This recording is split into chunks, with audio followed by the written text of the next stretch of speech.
প্রিয় দর্শক, আসসালামু আলাইকুম। দেশ ও দেশের বাইরে থেকে যে যেখান থেকে আমার এই অনুষ্ঠান প্রতিনিয়ত দেখে থাকেন, কৃষি কথা ইউটিউব চ্যানেল থেকে তাদেরকে জানাই আন্তরিক শুভেচ্ছা, অভিনন্দন। শুরু করছি আজকের প্রতিবেদন, সঙ্গে আছে আমি এরশাদ হোসেন। প্রিয় দর্শক, আজ আমি আপনাদেরকে নিয়ে আসছি ঐতিহাসিক গাজনা বিলের মধ্যে। এখানে অবস্থান এবং এটা অবস্থিত রানীনগরের পাশে বিল গাজনা।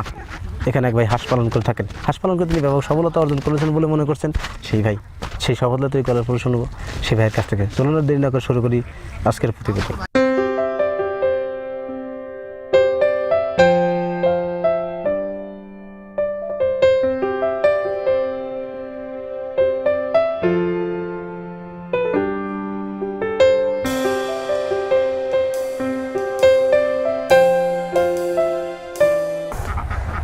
প্রিয় দর্শক, আমার সামনে যে দাঁড়িয়ে আছেন এবং খোলা বিলের মাঠে যে খামারটি দেখছেন, এই খামারটি তার। এখানে কি জাতের হাঁস আছে, কতগুলো হাঁস আছে, সেই কথাগুলো জানবে সেই খামারের কাছ থেকে। চলুন শুরু করা যাক। আসসালামু আলাইকুম। ওয়ালাইকুম আসসালাম। ভালো আছেন কাকা? ভালো আছি। আপনার নাম কি কাকা? আমার নাম হলো আসাই শেখ। আচ্ছা, আপনি গ্রামের বাড়ি কোথায়? বাজাই। হাঁস পালন করার অভিজ্ঞতা কতদিন কার? আজ 5 বছর। 5 বছর। জি। 5 বছর হাঁস পালন করে থাকেন। আপনার এখানে কতগুলো হাঁস আছে? 850। কি জাতের হাঁস আছে? ক্যাম্বেল জাতের হাঁস আছে। আচ্ছা, এই যে 850 হাঁসের প্রতিদিন কি পরিমাণ ডিম দিচ্ছে আপনার? মোটামুটি 600। এই হাঁসের এখন বয়স কত? এই হাঁস মোটামুটি গত 70 মাস আনছে, 71 মাস গেলে 1 বছর বয়স হয়ে গেল। 1 বছর পার 1 বছর 1 বছরই আর কি। 1 বছর হয়েছে আর কি। 1 বছর। আপনারা কেন ক্যাম্বেল হাঁস দিয়ে খামারটি করেন? আমরা লাভের জন্য করি। লাভের জন্য করেন। আচ্ছা, এই ক্যাম্বেল হাঁসের খামারটা করার তো একটা উদ্দেশ্য থাকে। এই হাঁসের কি পরিমাণ ডিম দেয় প্রতি বছর? এই হাঁসটা মোটামুটি বছরে 10 মাস ডিম দিয়ে থাকে। 10 মাস ডিম দিয়ে থাকে। আপনি এই হাঁস যখন ডিম খাবেন কয় বছর পর্যন্ত? এখন আল্লাহ বা কতদিন রাখবে, তবে আমার আশা আছে 2 বছর খাওয়ার। 2 বছর। তারপর কি করবেন এই হাঁসগুলো? তারপরে বিক্রি করে দেবো। কাটাইয়ের কাছে বিক্রি করে দেবেন। জি। কোথাকার পাটি হাঁস বিক্রি ওই করেন? মোটামুটি মনে করেন ঢাকাইলে আসে, বিভিন্ন জায়গায় সিরাজগঞ্জতে আসে। হ্যাঁ, এগুলো ব্যাপারী আসে নিয়ে যায় ওরা। এগুলো বেচতে কি সমস্যা হয়? না, ব্যস্ত সমস্যা। আচ্ছা, এগুলো যখন কাটাই কাছে বিক্রি করেন তখন কি দরে বিক্রি করেন? তখন দেখা যায় যে 16,000 15,000 এই সমস্ত দরে বিক্রি হয়। আচ্ছা, এখন তো মোটামুটি আপনার এই 800 850 হাঁস থেকে কি পরিমাণ ডিম আসছে? 600 ডিম আসছে। 600 ডিম আসছে। 600 ডিম আর যদি আসে, হ্যাঁ, আপনি প্রতিদিন কত টাকা ডিম বিক্রি করেন? মোটামুটি মনে করেন যে 700 টাকা সহ।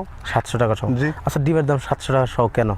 এই করোনা ভাইরাসের জন্য এই রাস্তাঘাট চলা যাচ্ছে না, গাড়ি ঘোড়া আসতেছে না, এই কারণেই। প্রিয় দর্শক, খামারি ভাই বললেন যে এখানে যে তার 850 পিস হাঁস আছে, 600 ডিম আসতেছে প্রতিদিন। এই ডিমগুলোর দাম মাত্র 700 টাকা সহ। কেন? কারণ যে করোনা ভাইরাসের সমস্যাটা শুরু হয়েছে, আসলে এটা পাবলিকের উপরে প্রভাব পড়ছে তা না, বিশেষ করে খামারিদের উপরে প্রভাব পড়েছে। আমাদের বেশি প্রভাব পড়ছে। ওনাদের যে এই 600 পিস হাঁস প্রতিদিন 100 করে ডিম বেচছে 700 টাকা। যে ডিমের দাম ছিল 1150 টাকা, এখন সেই ডিম 7 টাকাতে নেমে আসছে। তাই খামারিরা বিপাকে পড়েছেন। আচ্ছা, এরকম যদি থাকে আরও কিছু দিন, আপনারা কীরকম ক্ষতির সম্মুখীন হবেন? আমরা বহুত টাকা লস করে যাবো। এখনই তো আমরা লসে আসছি বহুত। মোটামুটি মনে করেন যে ফাল্গুন মাসের 3 আর বৈশাখ মাসে 1 মাস আমার এমনি লস, খাওয়ার দামই আসে না।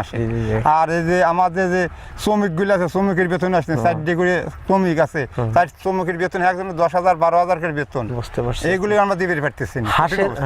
হাঁসের যে খাবারটা দেন, কি খাবার দিয়ে থাকেন? এখানে খাবার হলো গম, ধান, ভুট্টে, এই সমস্ত খাবার দেন। আমাদের ধান আর গমই বেশি দিই। ধান কত মন ধান এবং কয় মন গম লাগে? প্রতিদিন ধান যদি সলিড ধান দেওয়া যায় 4 মন লাগে, আর গম যদি দেওয়া যায় তাহলে 3 মন 2 মন ধান আর 1 মন গম দিলে মেকআপ খায়। তাহলে আপনার এই হাঁসের পাশে প্রতিদিন কি টাকার ব্যয় হচ্ছে, মানে খরচ হচ্ছে? আমার প্রায় হাঁসের পিছনে 4,000 4,500 টাকা মতো খরচ হচ্ছে প্রতিদিন। জি। আপনি ডিম বেচতেছেন কত টাকার? ডিম বেচতেছে হাঁসের ডিম তো একরকম থাকে না। আজ 600 আছে, কাল 550 হতে পারে, 400 হতে পারে। তবে আজকে পারছে এই কথাটাই বলছি, কিন্তু এর থেকে কমই পারে, মানে 500 পারে। তো আজকে যেটা সে সত্যি কথা সেটাই বলা লাগবে। এই তাহলে 4,500 টাকা বলতে যদি খরচ হয়, আপনি এই যে 600 ডিম কত টাকা বিক্রি করবেন? 600 টাকা, মানে 6-7 টা 4200 টাকা। 4200 টাকা এই আজকে তাহলে আপনার 4,500 টাকা হাঁসের পাশে ব্যয় হয়, জি, তাহলে তো 4200 টাকা প্রতিদিন 300 টাকা লস হচ্ছে। তাছাড়া পাশাপাশি আপনার যে শ্রমিকের বিলটা আছে, বেতন আছে, বা লোক রাখা আছে কতজনের? আপনার 4 জন আছে। 4 জনের প্রতিদিন বেতন কয় টাকা? মোটামুটি আপনি মনে করেন 400 করে দেন এভারেজে। 400-1600 টাকা প্রতিদিন লস প্রতিদিন দেওয়া লাগছে। সব মিলিয়ে প্রতিদিন 2000 টাকার মতো লস হচ্ছে। হ্যাঁ, যাচ্ছে আমার। আচ্ছা, এটা এই সিজনেই হাঁসটা লস হয় না বিগত এবছরই এই সিজনে হয়েছে না বিগত বছরই এরকম হয়েছে? গত মোটামুটি আজ 4 বছর ধরে মোটামুটি 4 মাস করে লস দিতেইছে। লস যাচ্ছে, এটা দিতেই হবে আমাদের। হ্যাঁ ঠিক বুঝতে পারছি যে এই বছরটা লসের পরিমাণ বেশি আর এই মানে বেশি, প্রচুর লস।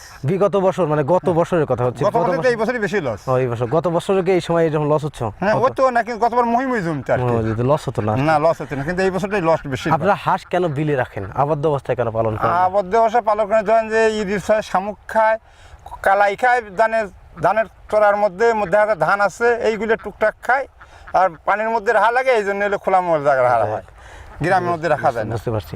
প্রিয় দর্শক, খামারি বললেন যে ওনারা হাঁস বিলে পালন করতে বেশি পছন্দ করেন, কেন বিলে যে খাবারটা উন্মুক্ত খাবারটা পেয়ে থাকে সেটা হচ্ছে শামুক, ধান, পোকামাকড়, ধান ইত্যাদি খাওয়া থাকে। তারপরে হাঁস পালন করতে গেলে পানির খুবই দরকার, এই জন্য ওনারা বিলে পালন করেন এবং যেখানে পানি আছে সেখানে হাঁসগুলি রেখে থাকেন, এই কথা বলেন। তারপরে হাঁস পালন করতে গিয়ে এই যে সিজনটা, এই সিজনটা মানে এখানে তো খরার মৌসুম এখন, তাই হাঁস পালন করে খামারিরা লসের সম্মুখীন হয়। বিগত বছরে আসলে লস হতো না, এই একটু সম পরিমাণেই হতো, তারপরে আপনার পরবর্তীতে ঠিক হতো।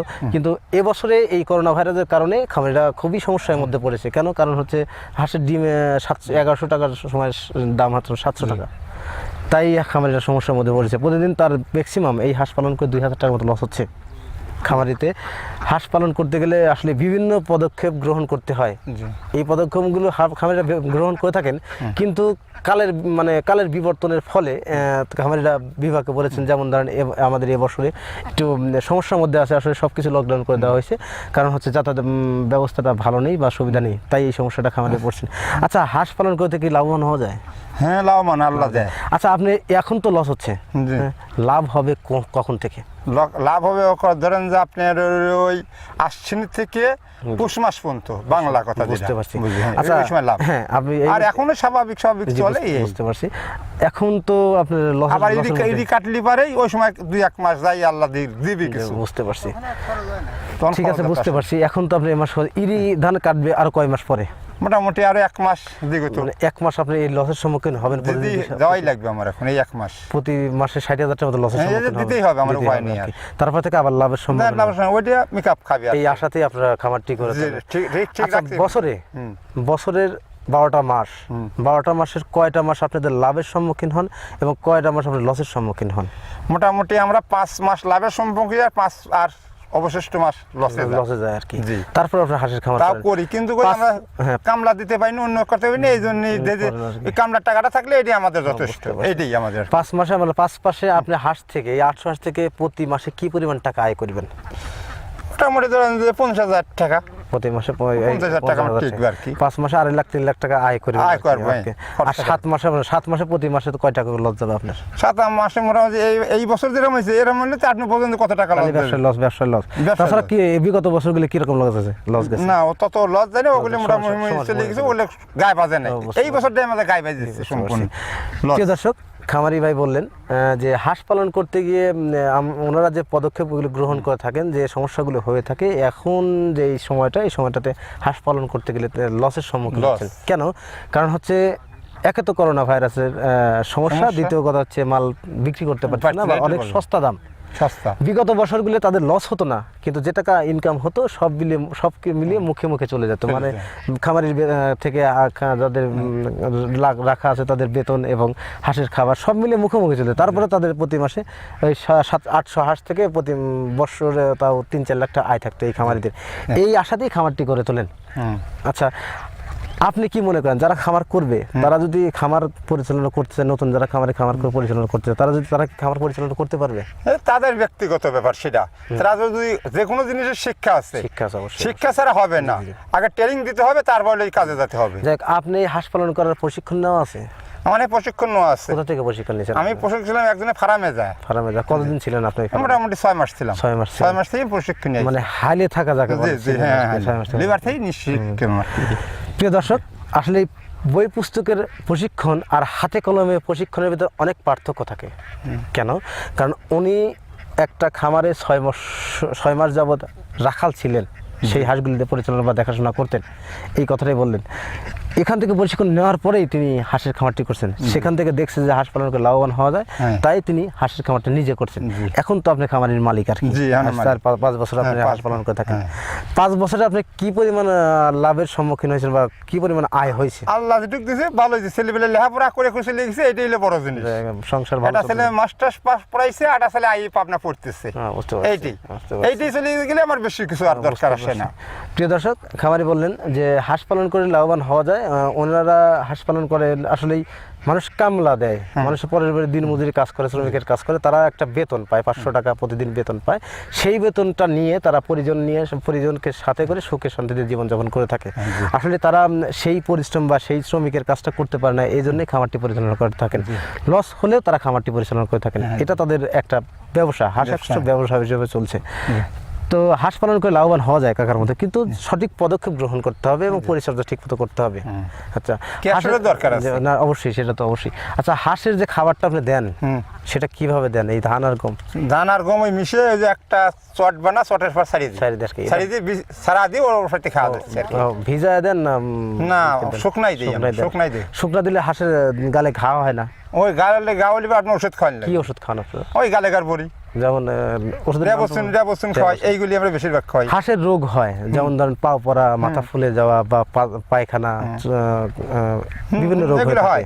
এগুলো ডক্টরের- ডাক্তার, পশু ডাক্তার কাছে পরামর্শ দেই, কই যে আমার হাঁসে এইটা হচ্ছে, সে ওষুধ দেয়, ওষুধ হাঁসের মূলত বিভিন্ন অসুখ হয়ে থাকে, যেমন পাও পড়া আছে বা প্যারালাইসিস আছে, তারপর মাথা ফুলে যাওয়া, চোখ ঘোলা হয়ে যাওয়া, পাক নুয়ে পড়া বা শুয়ে পড়া, এক জায়গায় বসে থাকা।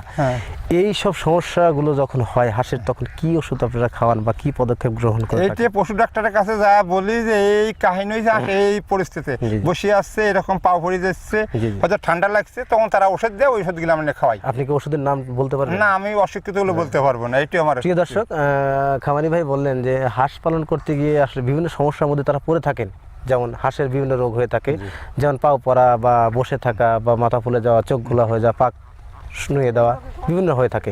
এই সমস্যাগুলো যখন হয় খামারির, তখন তিনারা ডাক্তারের পরামর্শ যা করি গ্রহণ করেন বা ডাক্তার পরামর্শ গ্রহণ করেন, এবং তাদের কাছ থেকে এই পরামর্শ নেওয়ার পরে এবং সেই ওষুধগুলো সংগ্রহ করে তাদের নিয়মে হাঁসগুলোর ওষুধ খাওয়া থাকেন, এবং আল্লাহর রহমতে তাদের থেকে থেকেই সমাধান হয়ে যায়, এই কথাটা বললেন। তারপরে খামারির শিক্ষত জ্ঞান নাই বলতেই চলে, নাই, যার জন্য সমস্যাটা বেশি, এই জন্য উনি ওষুধের নাম বলতে পারছেন না।